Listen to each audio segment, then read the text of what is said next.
My name is Chanon, Sawintara. I am currently in 10th grade at the International School of Bangkok.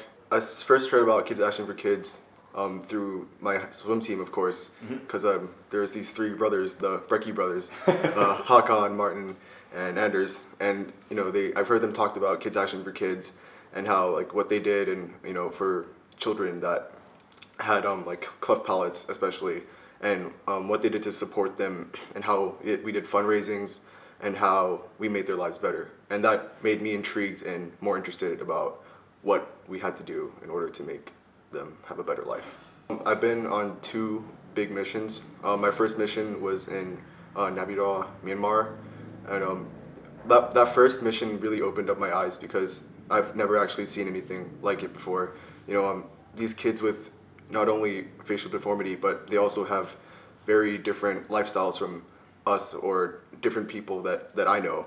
For example, houses or appearance-wise, it's just totally different from what I'm normally used to, and that just really made me grateful of what I have today and who I am. So, and it just makes me look at life in like a total different point of view.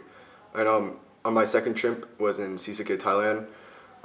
That was a shorter trip because I had to catch up on school as well.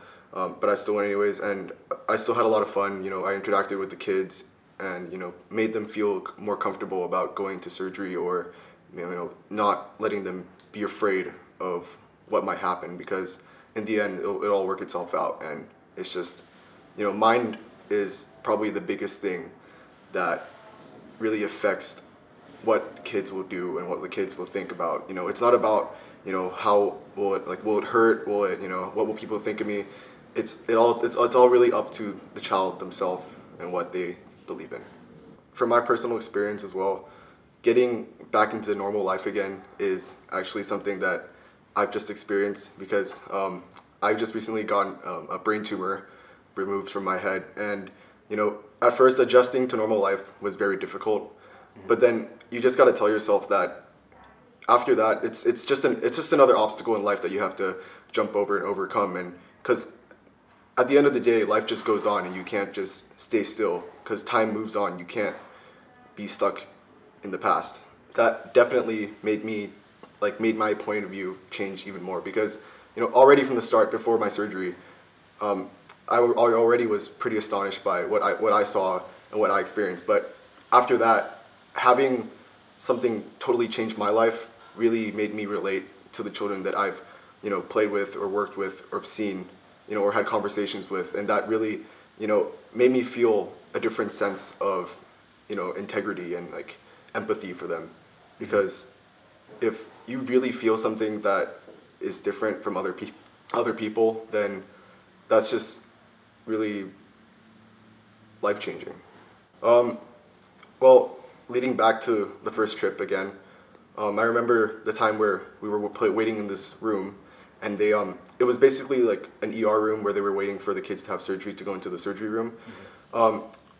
We basically just laid down a mat in the middle of the room, and we had these toys and like coloring books that we brought out. And I remembered how like all the kids that were there and that were getting ready for surgery, most of them were just they weren't even older kids. They were like 8 or 9 years old.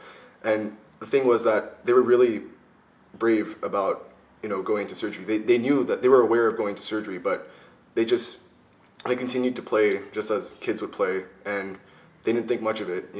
Like they'd still interact with us, they'd still laugh, they'd still smile. And I think learning from those kids, it doesn't matter how old you are, you can always learn something from other people, even if they are kids. It's just looking at those kids and how positive they are can really affect how you act later on in life. For example, if you have a deadline of some sort of work you have to do, or I don't know, some assignment, you don't have to be so stressed out about that. There's the bigger things in life, or things in the present time, that you can be happy about. I guess you always have to start small or start from somewhere. So whether if it's asking someone about Kids Action for Kids that about, that if they're in it, or just planning something that would maybe help them. For a big step would probably, like, I don't know, help them with a fundraiser, or help start something that would benefit for Kids Action for Kids and Operation Smile for the kids that are suffering with facial deformity.